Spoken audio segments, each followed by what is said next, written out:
hi there, everyone. Welcome to another Cardwell's Cauldrons here at Geektopia Island. I'm Cardwell. And I'm Kevin.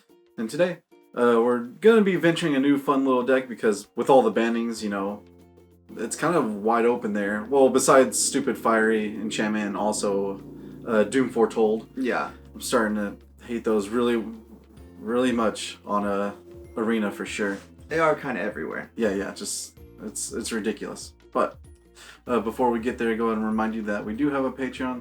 It only takes $1 to support us, and we love you very much for it.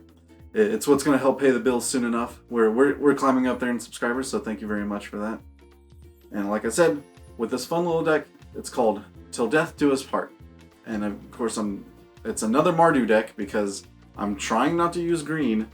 Because if I use green, I'm just using all green creatures, and I just can't help it. So I'm trying to diversify here, kind of.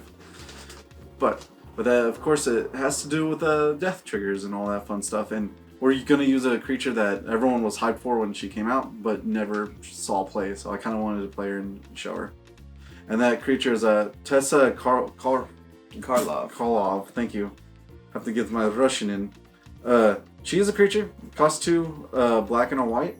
She's legendary. But if a creature dying causes a triggered ability or a permanent you control to trigger, that ability triggers an additional time. And then creature tokens you control have vigilance and lifelink. So, just basic as that. She seems pretty fun, and we'll see how it goes. Yeah, she's really the cornerstone because you're triggering off of the death triggers, so might as well. Exactly. First up, other than her, is the Cruel Celebrant, and it is a black-white for a 1/2 vampire. And whenever Cruel Celebrant or another creature or planeswalker you control dies, each opponent loses 1 life and you gain 1 life. Yep. So again, with Karlov, this triggers twice. Yep. Because it's a death trigger. And there's no like crazy sack outlet in this because I've just realized your creatures are just gonna die constantly all the time. So you know, just get with that. Speaking of that, we have Dreadhorde Butcher. It's a black and red haste. When it deals combat damage to a player or a planeswalker, put a 1/1 counter on Butcher. And when it dies, it deals damage equal to the power to any target. So this also triggers twice, so you can murk 2 things at once.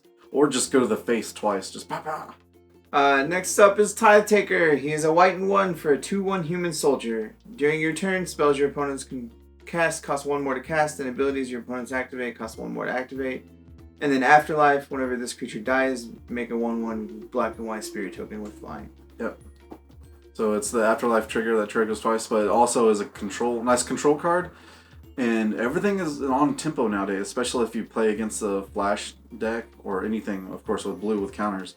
If you're able to plop this down, it really screws up their pacing. Yeah. Alright, next one is, of course, Judith, the Scourge Diva. It's 1 black and red. 2/2. Other creatures you control get +1/+0, so even token creatures. But this is where it goes. Whenever a non-token creature dies, Judith deals 1 damage to any target, which, you know, triggers twice. So it's pretty fun after that.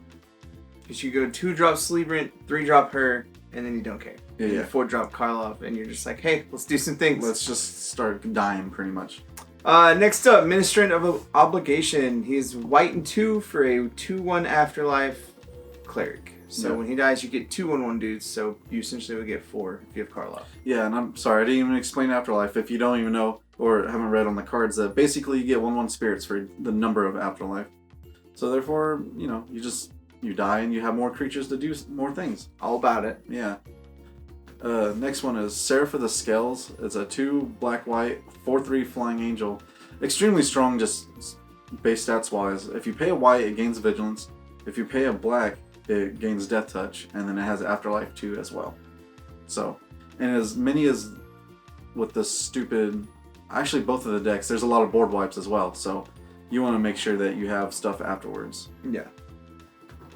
And then our final creature of the deck is Cavalier of Night. He is 3 black and 2 for a 4/5 lifelink knight.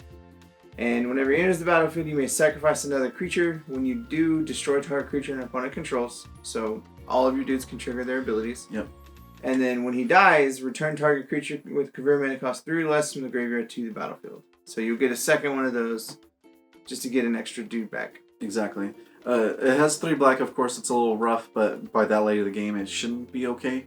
Like, the mana is very, very kind. Besides taking a lot of damage, but that's okay. Yeah. Pretty much. And we have the good old spells package.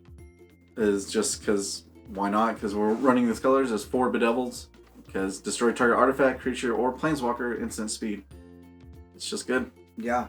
And then we got 4 Mortify. Destroy target creature or enchantment. Because it kills what you can't kill otherwise. Yep, and you're going to need it for the enchantment. Because that's just how it is. Like, you need to kill those stupid enchantments. And also to help is Conclave Tribunal. 3 and a white enchantment, but it has Convoke, so you can tap any creatures with this color or not to lower the mana cost. And then when it enters the battlefield, exile target non-land permanent opponent controls until it leaves the battlefield. So it gets rid of Fiery and Doom Foretold as well. Because they're really, really rampant right now. Oh, yeah. Now, with this deck, I also wanted to maybe try with the mass tokens. And I think if you want to do a package with that, it should be pretty fun as well. But I just wanted to use like Seraph of the Scales, which is an extremely strong creature. So I went with the Afterlife package instead of the Amass one. With that, the lands are just the basic package of everything. We have the Blood Crypts, Godless Shrines, Sacred Foundries, Temple of Silence, and Temple of Triumph, which covers all your bases of all the colors. And then we have 1 Plains and Swamp, but only 1 other special land, and that's the Castle Locthwain. And basically, because, you know, it's just really good. Because if your hand is empty late game, then you can tap it, draw cards, and then take the 1 damage or whatever. But it's still pretty good. Yeah, it just gives you the extra little card draw late game, and that's really all you're going to need. Yeah, exactly.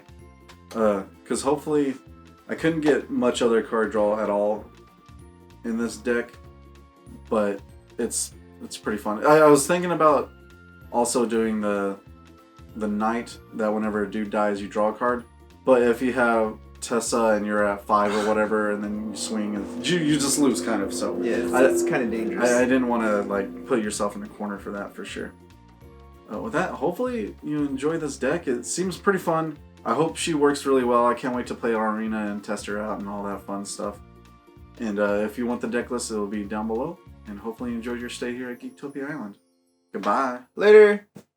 Also, guys, just remind y'all to hit that like button, subscribe to our channel, and if you want to keep up to date on all our future content, make sure you click that bell. It'll give you all the notifications you need. With that, we'd like to go ahead and give a big thank you to all our fans that support us through the year, and especially our Patreon support people. We do like to give a shout out to our Mythic and Above supporters, and that would be Dwayne Higgs. Thank you very much. We love you.